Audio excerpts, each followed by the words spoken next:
How's it going, everyone? This is International Master Daniel Rensch. This is Chess.com, and this is the next installment in the Pawn Structure 101 video series.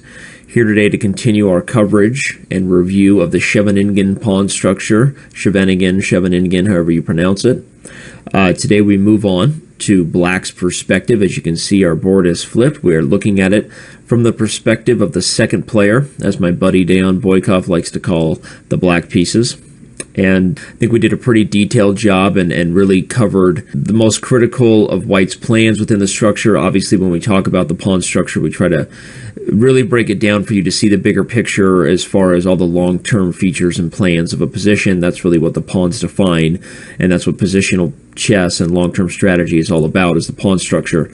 But of course, we also like to talk about the middle games and the plans that develop and the common tactics that occur within the pieces, with the tactics that occur within each particular pawn structure. So hopefully we did justice to White's perspective, and obviously just because we're looking at it, quote unquote, from the Black's perspective now, does not mean that we will not discuss White plans and White counter plans, just as we did already mention some of Black's critical ideas in the first few videos of this series. Before we move on to discussing exactly what the title of this video says, which is supposed to be an introduction to Black's ideas and Black STEM ideas, as I like to call it. There are STEM ideas and STEM games in every opening, every structure. A STEM game is something, of course, you sort of memorize or commit to your memory, at least, as far as something that represents all the critical ideas for you when you play your opening. And so there are STEM ideas and STEM plans and STEM games in every position that you should just kind of have there in your knowledge in any opening you play, so that it's always a part of your approach. But like I said, before we move on to discussing exactly what the title of this video says, I want to remind everybody what the Scheveningen structure is. So we'll just make the first few moves of the opening, and obviously we know we can reach this structure through a few different move orders. This position here being the most common one from an open Sicilian. Obviously e6 is a move here that would actually go directly into the Scheveningen opening. Remember that when you discuss a structure, it's key that you're understanding the ideas, and that we will look at multiple different move orders. In fact, in today's video, because we're discussing and trying to display a lot of what Black needs to do well, we're going to be going over a game by none other than maybe the greatest Scheveningen/Najdorf player of all time, that of course being the only Garry Kasparov. And in doing so, we're actually going to be looking at a lot of positions via the Najdorf move order.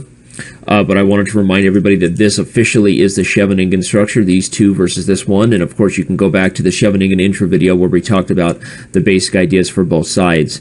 You can back up to that video a few videos ago to if you want to review those principles.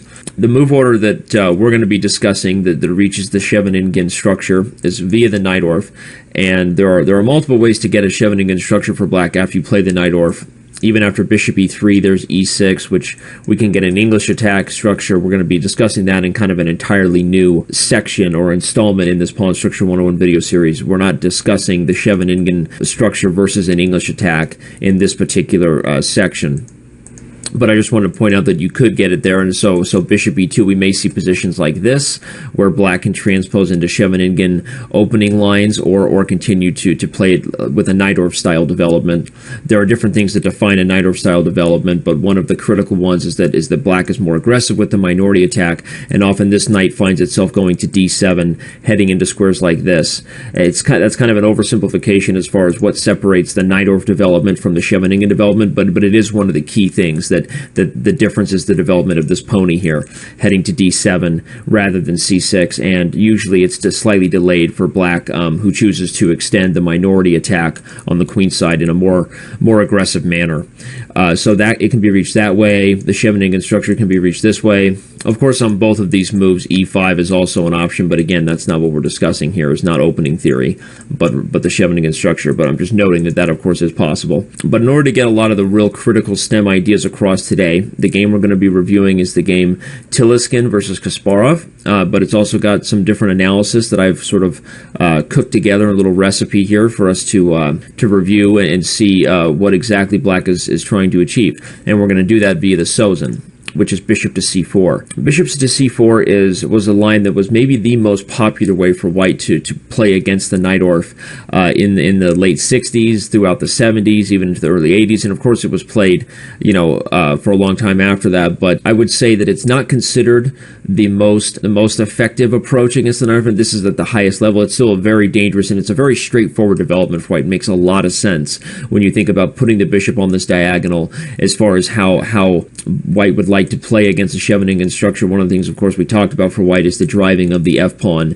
And so if you think about how would you want to coordinate your pieces as far as attacking a Scheveningen structure, putting a bishop on this diagonal, helping the knight and the pawn increase pressure on these critical squares, it doesn't make any more sense than that now, does it? And obviously you know that it's very hard for black to ever play a move like e5 against a Sozin development, because white has already increased its control over the d5 square.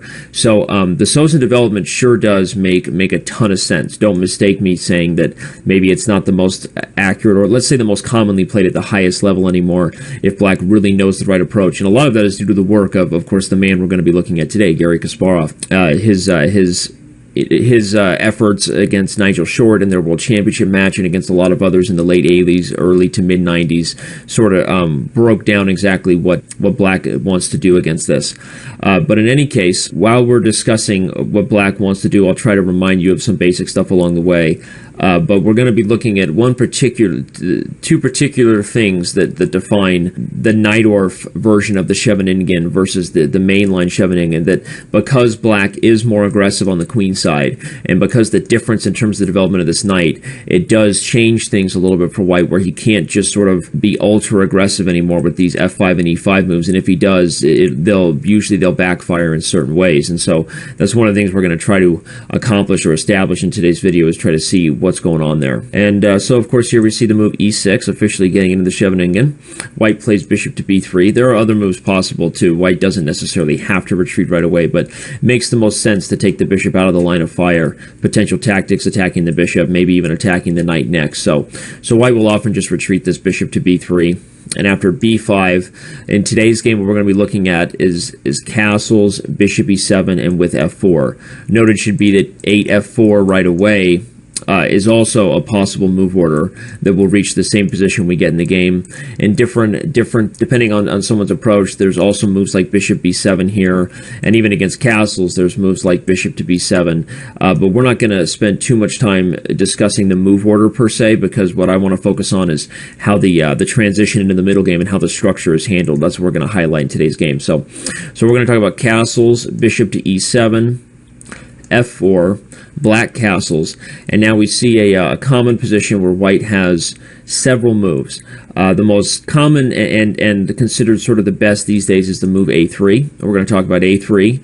We're going to talk about the move bishop d3. Even moves like queen e2 are possible, but hopefully you'll start to see how black's development and plans sort of come together, and we're not really that worried about which move order white chooses.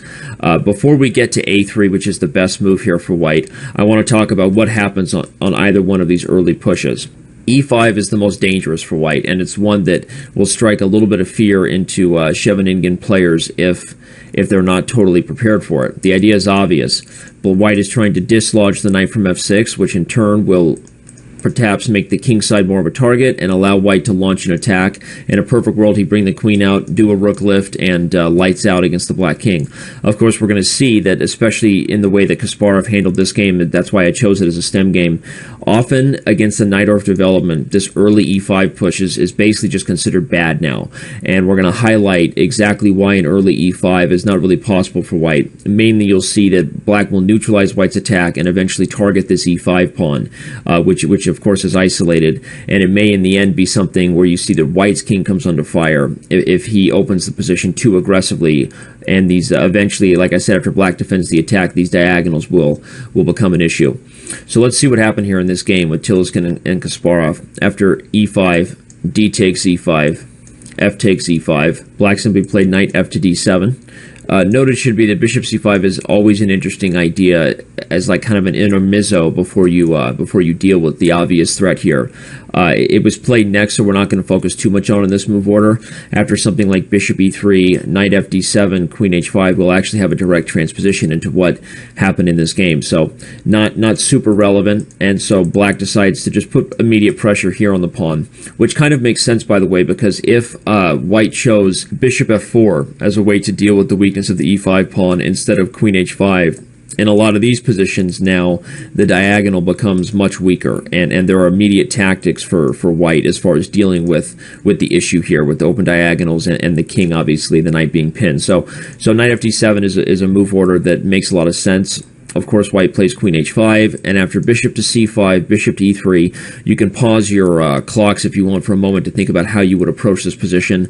There was a lot of theory in a lot of games earlier to this. White, of course, won some really impressive and dangerous attacking games that really sort of launched the next few years for white as far as white trying to make these ideas work. But we're going to see that I'm not going to sit here and show you the entire history of all the mistakes black did and all the ways that black maybe underestimated or allowed white's attack to get out of control. We're going to focus on exactly what black needs to do in order to punish white for the early e5 advance, one of the key ideas of this video here.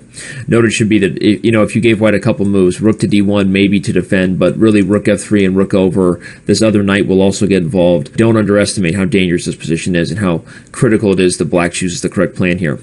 Okay, so assuming you pause your clocks, Kasparov played the move bishop takes d4 immediately. Knight to c6 is an interesting move that's always something that pops into my mind whenever I'm playing these positions personally, because I like the idea that if they take, I get to take the bishop with check. I can even move the queen to g5 and offer a potential queen trade, and I'm hoping that if pieces get simplified here, you can imagine who would be better. Ding, ding, ding, usually black, right? Because on a structural level, black is much better after white makes these early advances in the Scheveningen, so make a mental note of that. And so black's really trying to simplify the position to liquefy some of white's pressure on the king side, so that he'll just be positionally much better. But of course, if a move like rook d1 is played, we would get transpositions to exactly the kind of thing that happened in the game after bishop takes, and knight here. In the game here, rook f4 was played rather than rook d1. Rook d1 has also been tried, but here I guess white has the approach of defending the bishop as well as trying to get the rook lift started. But after the logical sequence of knight takes, rook takes, queen to b6, rook a to d1, you can pause your clocks for a moment to see how direct black's plan should be here. Okay, assuming you did, the move is queen to c5, exclam, exposing the fact that the rook is pinned, so there's no threats here. And immediately you see that it's a very direct approach. If we back up again and take a look at the last few moves, the move order notwithstanding, we are going to look at a couple other possibilities here for white besides queen h5. But in this very direct and what was very popular move order, Kasparov basically proved that black is ready to make a bunch of trades and simplify the position. And in doing so, he's just going to be positionally much better. Same types of tactics might have occurred after this. Takes, queen to b6, as I said, because rook d1 would be a direct transposition. And rook f4 doesn't really make a lot of sense here, putting the rooks in such awkward positions. So, in the game, it was rook f4 that was chosen. Chopalicious, bam, and queen to c5. Ouchtown for the e5 pawn. Here, white played the move knight to e4, but after queen takes e5, queen to f3, Kasparov was well prepared and ready to simplify the position with the move bishop to b7. A discovery like knight f6 check, there'd be several ways here for black to play, including queen takes b7, and knight to c5. If I really wanted to simplify everything, I'd be headed into a rook ending where I have essentially a two-pawn advantage with white's double pawns on the queen side. I have a 4-on-2, and with good technique, probably should be winning. Or I can keep the imbalance of the knight versus bishop, either by moving the knight to another square here, or in this position simply taking with the knight, and perhaps maybe taking a moment to free my back rank and begin the process of outplaying the white player. Queen e3 check followed by knight to g4 at some point is an idea, just not right away. So in this position, after bishop to b7, Tillerson sort of surrendered the idea of keeping the position dynamic, took here, and after bishop takes e4, queen to e3, queen f5 was played. c3 to defend the c2 pawn, queen to g6, rook 1 to d2, rook a to c8, rook 7 to d4, bishop to f5, queen to e5, queen to f6. This sort of points out the fact that simplification is still on black's mind here. And after queen to d6 a5, a4. We're not spending too much time on this because I want to get back to the critical ideas of the structure. We're just going to show how Kasparov's technique was, as usual, pretty flawless. Rook to c4 is an exclam move, forcing more simplification, obviously based on the deflection idea.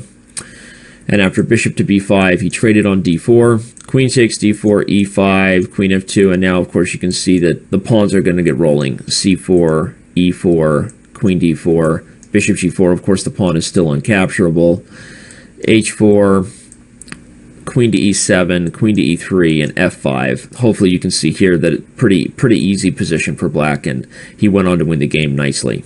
Back to one of our critical positions on move 12. I want to point out that, as I said, with bishop f4, there are several things to do here, including developing the bishop to c5 and trying to expose the pin. But theoretically, these days, the other way black plays is using the c5 square for the knight, rather, trying to eliminate one of the potentially more dangerous pieces. And lines show that black really simplifies the position nicely, and eventually it's just positionally better. The next few moves would be something like rook f3 for white, usually trying to continue the idea of a rook lift and attacking. And after the move b4, knight c to e2, bishop b7, we see that one of the key things in this line is that black uses the e4 square for the bishop. Remember, this idea is a defensive method on the black side of a Scheveningen structure against white's early e5. The bishop putting itself here and eliminating white's light squared bishop will pretty much guarantee that black has zero issues on the king side. The bishop can't really be dislodged from a square like g6. The rook starts to feel silly, excuse me for being a little tongue-tied, and black will continue to develop play on the queen side and naturally eventually just be positionally much better. Also possible, instead of the move rook to f3, is the move knight c to e2 immediately, but after just natural development like bishop b7, c3, trying to, hopefully black forgets that he's supposed to eliminate this guy and lets me maintain attacking chances. But after black remembers, of course, and can play several moves here to maintain a slight edge, developing the knight and simplifying further as possible. But I'm pretty sure the strongest is a move like queen to d5. And after a move like knight to f3, we might even just play knight to d7.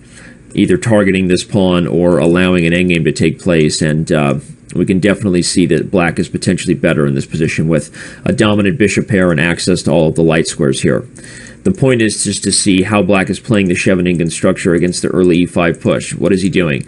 He's emphasizing simplification. He's emphasizing trading and liquefying white's pressure, whether it was against queen h5 with the move bishop to c5 by Kasparov, bishop f4, we see the move knight to c5 being the most accurate. Bishop c5 is also interesting. And the next and other move possible for white is a move like even bishop to e3, sort of saying, I'm not going to waste my time trying to defend this weakness, but rather invite you to capture it and see if you can defend against the active pieces. Here, you can pause your clocks for a moment to see if you want to find black's most accurate approach. Okay, well, assuming you did so, hopefully you just made the logical decision to say, well, I'm going to take that pawn. If white does nothing here, black's moves should pretty much play themselves. We want to play a move like knight to c6, trade off another set of pieces, obviously develop this bishop. If we ever had the opportunity to move that knight again, maybe to a5 or trade off dark square bishops, we would also take that option. In the best way for white to play is queen h5, and if you look at the games here, there are actually many. White has won some nice games, but I've sort of prepared it for you, so I'm going to give everybody what the best theoretical move is here, and that is queen to c7. Queen to c7 does a few things. It potentially sometimes prepares a move like knight to c4, which is just a solid position for the knight that attacks pieces and obviously invites a trade. But it's also sort of a high-class waiting move in that white doesn't really want to... black doesn't really want to commit any of the other pieces yet. He wants white to play the move bishop f4 first and allow this tactic, knight to c6. Looks strange, but the key is that on knight takes c6, we have the intermezzo check, queen to e3 check. Queen to b6 check, and after king h1, we take back with the knight, and white's pieces are slowly dwindling. We're threatening the move knight to d4 to trade off more pieces, and also the move queen to c5. One option for white is to play the move king h1 here, trying to maintain the pressure of the pin and threaten knight takes c6, as obviously there's no more queen to b6 check.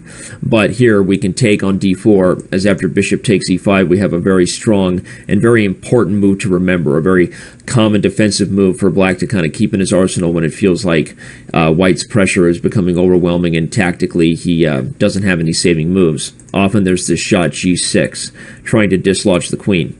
Point is, the queen has no safe squares to continue to guard the bishop, including e2. And if the move bishop takes c7 is played right away, we can play g takes h5. And the endgame here with an extra pawn for black is actually pretty good, despite the ruined kingside structure. We can eliminate the bishop on b3 if we need to, and the bishop pair is pretty dominant, along with the open files potentially for the rook. Some might argue it's better for white to actually try to take this pawn and equalize the material. But once again, after bishop to b7 and within the next move capturing here, it's actually hard to say which is better. Should black try to expose the king and hope for some tricky compensation, or play a position where material's equal like this, but really does not have very good chances at all to expect to win? There are no real tactics, of course, trying to take advantage of the king. Rook f3 is capturable. Rook f4 doesn't even threaten anything. And if you're not careful, I might even just be playing g5 and king g6 here and just using my overwhelming activity. I'm also threatening b4 with the c2 pawn hanging, which, of course, the exposing of the c file with a minority attack is about as common as a pattern you see in a Sicilian structure. So, bishop e3, we should be taking the pawn. Queen h5, we have this Kasparov stem game of bishop to c5 and knight to c6 ideas. And bishop f4, we use the c5 square for the knight. I know this has so far been almost like I'm sort of spoon-feeding you theory of a particular opening rather than a structure.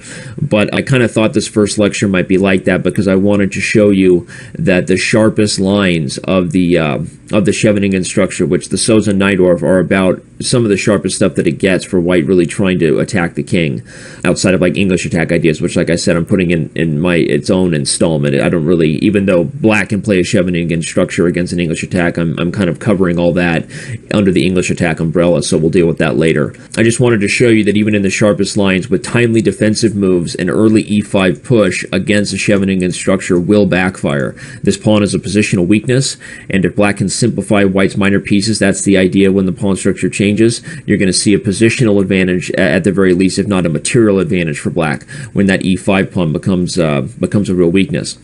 The other break of K that we need to mention here besides e5 is, of course, f5. Though in the Najdorf, it becomes pretty clear that white can't really afford to just, put his head down and go for this positional idea.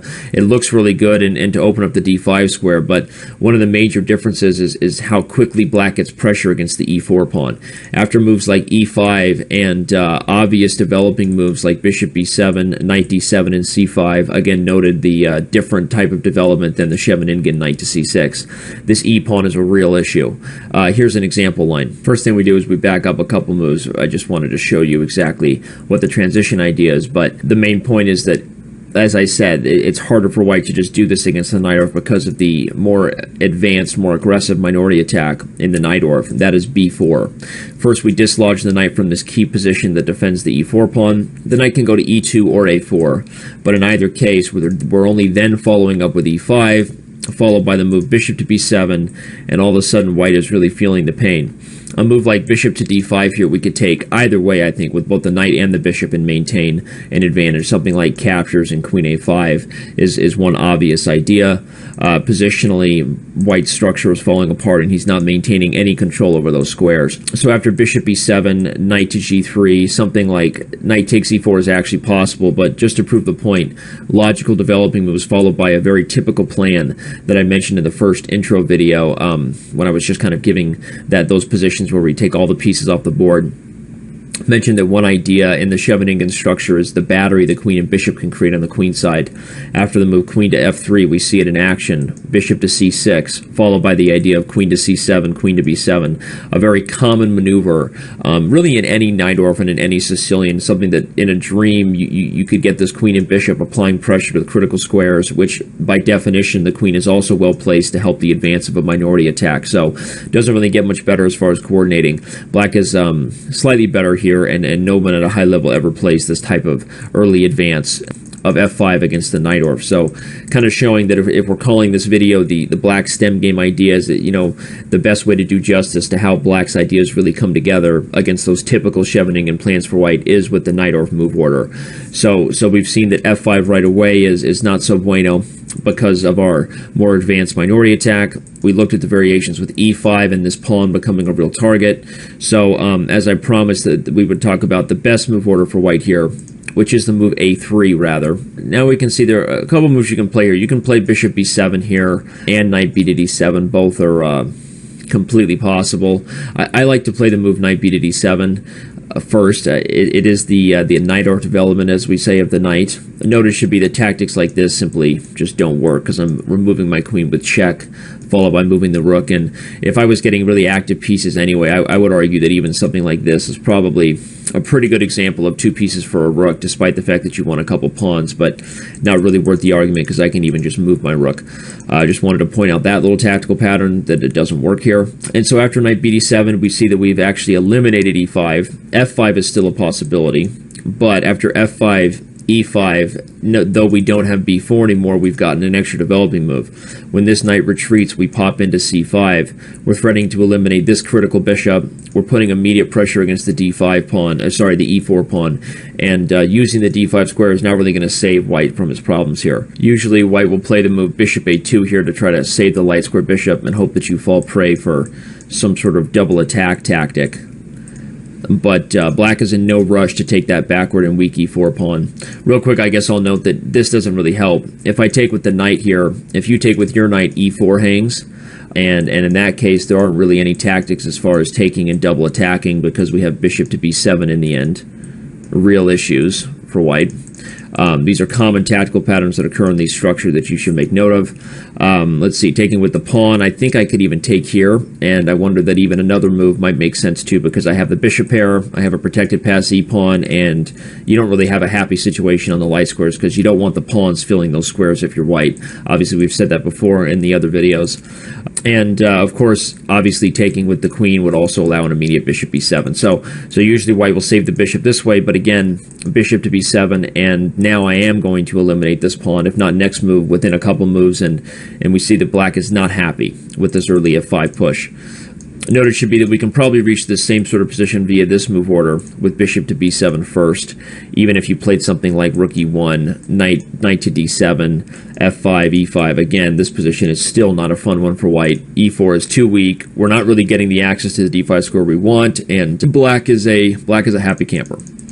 So after a3, knight bd7, the main move is bishop a2 right away. Now white usually plays the move, black usually plays the move bishop to b7 now. Still e5 is not an issue, not a possible, and after rook e1, now black plays knight to c5. Still, we already know what's going on with f5, and if e5, the key is that we're capturing here and putting a knight on e4. In the end of variations like this, you sort of see highlighted very well that the pieces have been simplified and traded off to a certain degree, and white has not really increased pressure on the king side, which means that the positional weakness on the e5 square, the pawn there, is going to tell some sort of story here.